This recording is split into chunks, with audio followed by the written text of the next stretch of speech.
Dans cette vidéo, je vais te dévoiler 10 choses que personne ne te dit sur le business en ligne. Ça fait maintenant des années que j'ai un business en ligne de formation et d'accompagnement. J'ai formé et aidé de manière générale des dizaines de milliers d'entrepreneurs à développer leur business. Et je me suis dit que ce serait intéressant de te dévoiler les coulisses, de te dire la vérité sur le business en ligne parce qu'il y a énormément de bullshit. Il y a plein de gens qui ne sont pas totalement transparents, qui te montrent uniquement l'aspect brillant, le côté bling bling, etc. mais qui ne montrent pas tous les côtés un peu plus sombres, entre guillemets. Donc je me suis dit que ce serait pas mal de te parler de tout ça, d'être totalement transparent contrairement à ce qui se fait d'habitude.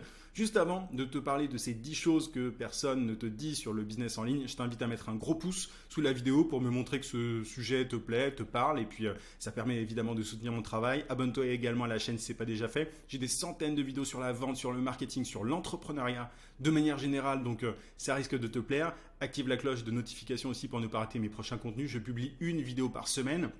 Et dernière chose, une fois que tu auras regardé cette vidéo, si tu veux aller encore plus loin, si tu veux développer ton business en 5 minutes par jour, j'ai ce que j'appelle des emails secrets. Tu as le lien d'inscription en description, tu peux aussi cliquer sur le i. Et en t'inscrivant, c'est très simple, tu vas recevoir chaque matin à 9 h un email rempli de conseils, de méthodes, d'astuces pour trouver plus de clients et pour facturer des services à prix d'or. Il y a plus de 15 000 entrepreneurs qui sont déjà inscrits à l'heure actuelle, donc ça risque de te plaire. C'est pour toi si tu es coach, consultant, formateur, freelance, bref, si tu vends tes services à des professionnels ou à des entreprises et que tu as envie de passer au niveau supérieur, simplement parce que tu vas recevoir un email par jour, donc il faut être prêt à ça. C'est pour les plus motivés, pour ceux qui veulent créer et développer un business qui les rend libres. Donc si c'est ton cas, clique sur le lien en description ou sur le i. Ceci étant dit, alors quelle est la première chose dont personne ne parle en fait, que personne ne dit sur le business en ligne? C'est assez simple, c'est le fait que c'est de plus en plus dur. Alors il y a plein de gens qui te disent oui, crée un business en ligne.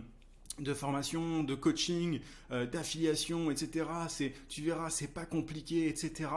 Honnêtement, très très sincèrement, c'est de plus en plus dur. Et souvent, ce qui se passe, c'est que tu as des gens qui te disent oui, moi j'ai fait ça comme ça, tu vois, j'ai créé un blog, ou j'ai créé une chaîne YouTube, ou j'ai fait ceci, cela, tu peux faire comme moi, etc. Sauf que, ce qu'ils ne disent pas, c'est que c'était plus facile quand ils se sont lancés en fait, tout simplement. C'est-à-dire que moi, par exemple, quand j'ai lancé ma chaîne YouTube en 2016, c'était bien plus facile d'avoir des vues qu'aujourd'hui. Et je peux te le garantir, je le vois avec notamment les vues, etc.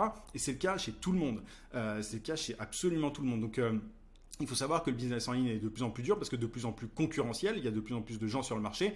Et donc, tu vois, il faut pas avoir peur de la saturation de certaines niches, etc. Il y a évidemment de la place pour les gens qui ont des choses à apporter, mais il faut quand même être conscient que c'est de plus en plus dur. Et c'est pas parce que ton créateur préféré, ton formateur préféré t'a dit que lui, il avait réussi de telle manière que tu peux répliquer. De faire la même chose en fait, parce que les choses ont évolué. Encore une fois, tu vois, on est en 2023 au moment où je fais cette vidéo. Quand je me suis lancé en 2016, l'environnement du business en ligne n'était pas du tout le même. Il n'y avait pas TikTok, etc. Enfin, tu vois, il y a beaucoup de choses qui ont changé. Donc voilà, attention à ça. C'est de plus en plus dur, il faut le dire.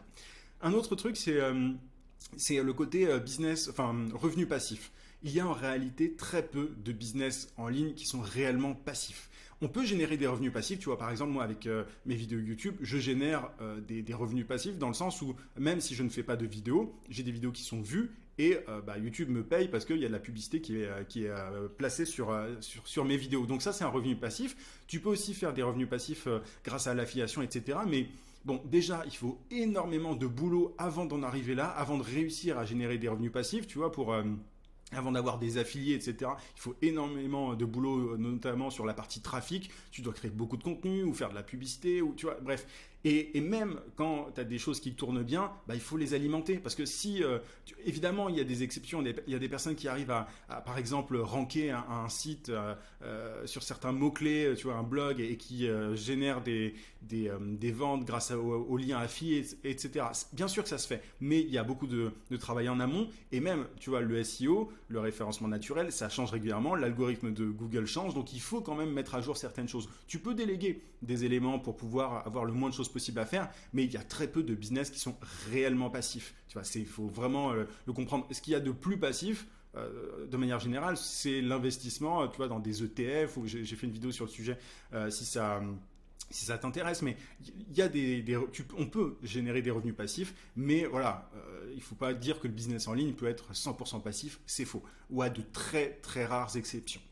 Troisième point, troisième chose que personne ne te dit, c'est que il n'y a rien de plus important que ta liste email. Alors, c'est un discours qu'on entendait pas mal à une certaine époque, mais je trouve qu'on l'entend moins qu'avant.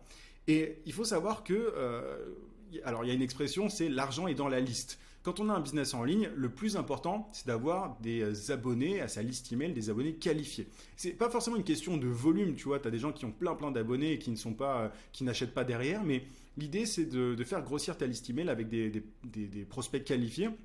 Parce que l'emailing est le meilleur canal pour vendre. Je sais, tu vois, qu'on met beaucoup l'accent sur les réseaux sociaux. Certains te disent oui, va sur TikTok, va sur Threads, va sur YouTube, va sur machin. Mais en réalité, le point commun de tous les business en ligne, c'est la liste email, tu vois. Donc, il faut vraiment comprendre que moi, j'ai une newsletter, tu vois, depuis des années. J'envoie un email par jour depuis janvier 2019. C'est le truc qui est le plus stable dans mon business et c'est ce qui me permet de générer des revenus.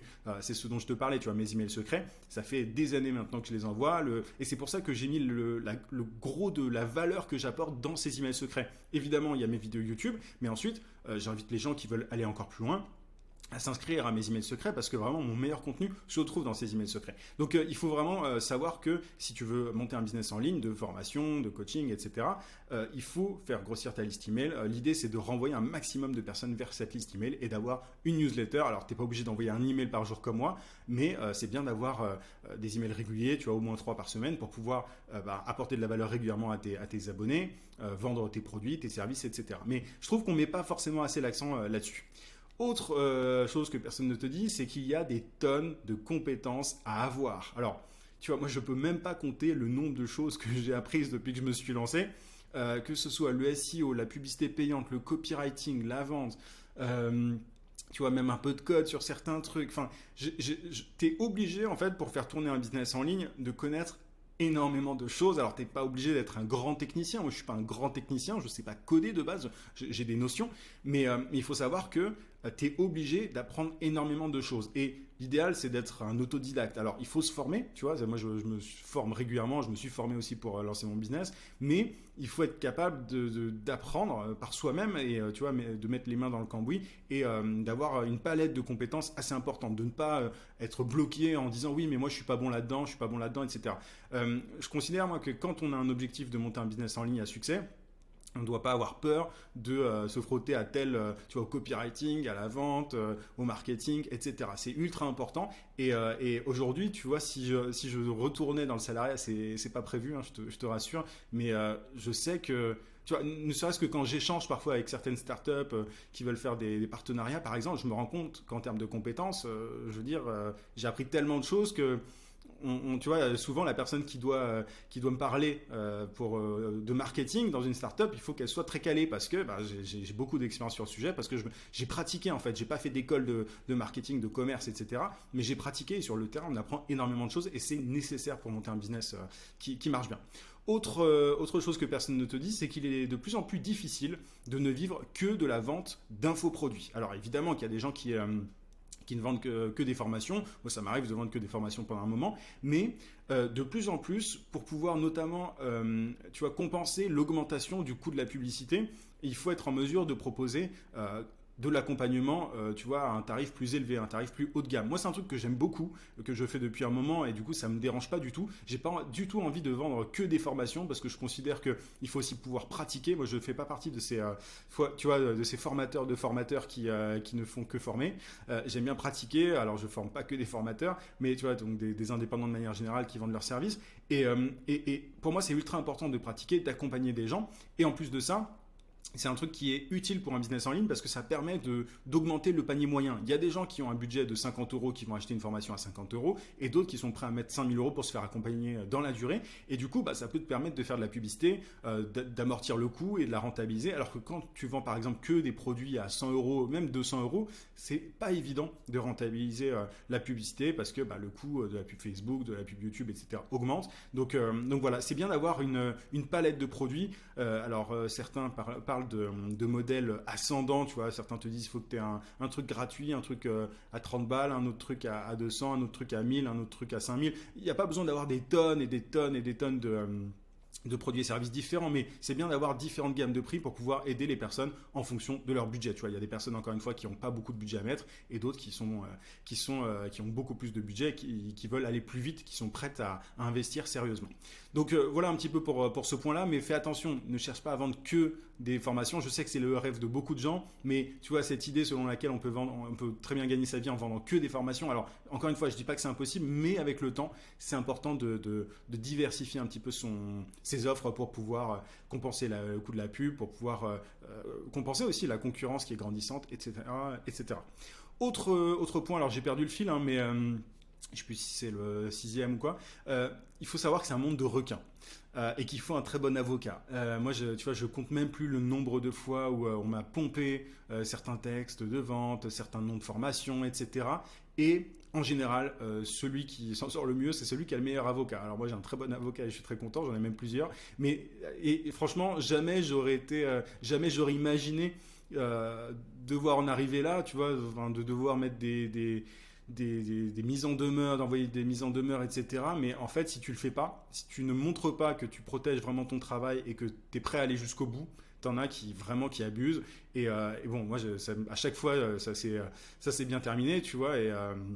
Mais c'est parce que j'ai aussi un background en droit, tu vois, j'ai fait des études de droit, j'ai plein d'amis avocats, juges, etc. Donc j'ai pas peur de ce côté-là. Mais il faut savoir que c'est un monde de requins, il y a des gens qui vraiment sont dans l'abus, sans rentrer dans les détails, mais il faut être préparé à ça, tu vois, il faut être prêt à ça, et plus tu es visible, plus forcément tu as ce genre d'emmerde, mais c'est évidemment, il y a des personnes qui peuvent peut-être passer entre les mailles du filet, mais dès que tu as un peu de visibilité, que tu fais du bon travail, que les gens reconnaissent ton expertise et tout, tu as des gens qui vont essayer de te pomper, qui vont essayer de te mettre des coups de pression pour rien, enfin voilà, donc il faut vraiment faire gaffe à ça et bien s'entourer au niveau légal.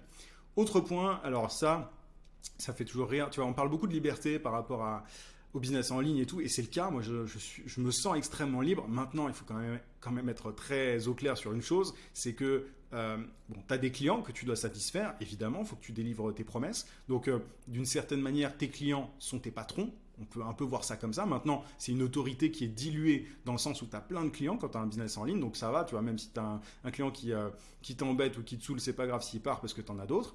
Maintenant, il y a quand même un patron. Ce sont les GAFAM, tu vois, bon, Amazon, enfin, j'allais dire Amazon, enfin pour les business en ligne, en e-commerce, oui, Amazon, mais je pensais plutôt à, tu vois, Facebook, Google, etc. Parce que tu es esclave des algorithmes, en fait, en tant que business en ligne. Pour être visible, il faut que tu plaises aux réseaux sociaux, aux algorithmes, donc il faut que tu donnes exactement ce que les algorithmes veulent. Tu dois nourrir le monstre. Il y avait un bouquin là-dessus, je ne me rappelle plus comment il s'appelle, mais tu dois un peu nourrir cette machine-là, et du coup, d'une certaine manière, tu es un peu esclave, tu vois, si vraiment on y pense. Maintenant, il y a des façons d'éviter ça, tu vois, de ne pas être dans la course au like, à l'engagement, etc. Moi, je mets en place différentes actions, peut-être que je ferai une autre vidéo sur le sujet, pour pouvoir sur le long terme être le moins dépendant possible de ce genre de plateforme. Mais voilà, il faut quand même se dire que tu es visible quand tu as un business en ligne, quand tu fais plaisir aux algorithmes, et donc forcément tu dois les respecter, les nourrir, etc. Donc il y a ce point-là. Il y a certains d'ailleurs qui font des burn-out, hein, on va pas se mentir par rapport à ça, parce que bon, c'est très souvent le cas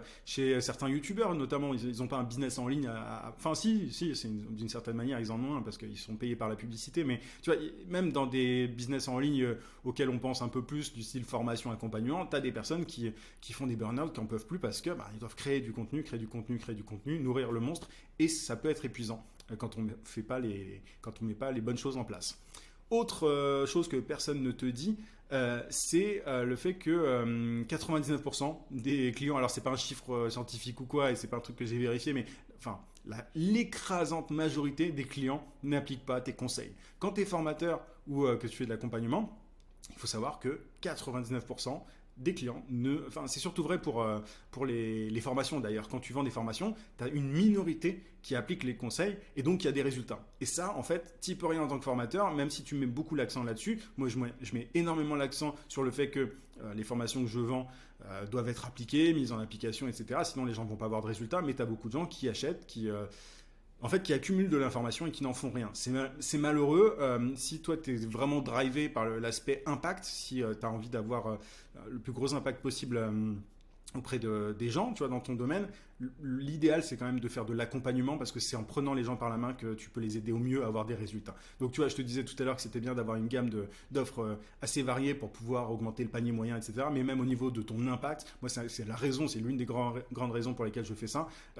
C'est bien d'avoir un accompagnement pour pouvoir aider de façon beaucoup plus approfondie tes clients et faire en sorte qu'ils aient de meilleurs résultats.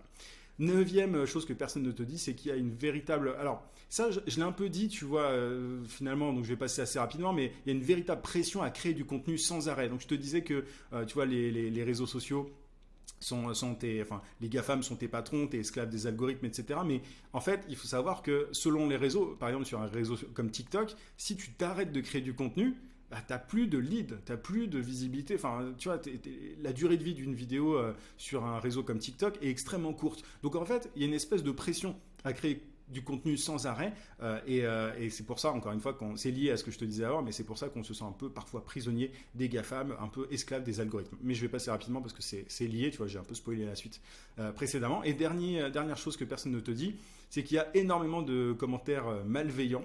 Peu importe si tu fais du bon travail, peu importe si tu es expert de ton sujet, et je sais que ça peut miner le moral de certains. Alors moi j'ai l'habitude, ça fait maintenant des années que je fais ce que je fais. Tu vois, dès que tu fais une publicité, tu as toujours des rageux, des personnes qui vont raconter des trucs, etc. Au début, tu vois, ça fait un peu, voilà, on se dit, ah, est-ce que je fais un truc de mal et tout, mais en fait, il faut savoir que c'est juste normal, en fait, d'avoir autant de personnes qui... évidemment, après, il y a des degrés, tu vois, moi, ça m'arrive pas tous les jours, mais forcément, dès que tu fais de la publicité ou tu vois que tu as des vidéos qui sont vues par des personnes qui ne te connaissent pas, qui viennent de te découvrir. Parfois, tu peux avoir des critiques débiles, vraiment des gens ultra malveillants et tout. Moi, ça me fait absolument rien. Et puis même, encore une fois, j'ai des avocats, donc si ça va trop loin, j'ai aucun souci pour ça. Mais il faut savoir que, en fonction de ta personnalité, de comment tu réagis, ça peut plus ou moins te miner le moral. Donc, faut être assez costaud par rapport à ça, assez solide, mais voilà, souvent c'est au début on a un peu de mal, mais au fur et à mesure du temps on se fortifie, on se solidifie à ce niveau-là, et franchement après ça te passe par-dessus la tête. Vraiment le truc par contre c'est de ne surtout pas répondre. Moi je réponds pas en fait aux rageux, aux trolls, etc. Je supprime, je bloque, ça dégage. J'ai pas de temps à perdre par rapport à ça, et je suis pas là pour échanger avec ce genre de personnes. Donc voilà un petit peu pour les 10 choses que personne ne te dit sur le business en ligne. Je trouve que ce sont des éléments qui ne sont pas forcément mis en avant. On te parle que du côté un peu glamour, un peu brillant, etc. du business en ligne. Alors c'est génial, moi j'ai jamais été aussi libre, tu vois, je me suis jamais senti aussi libre que depuis que j'ai un tel business.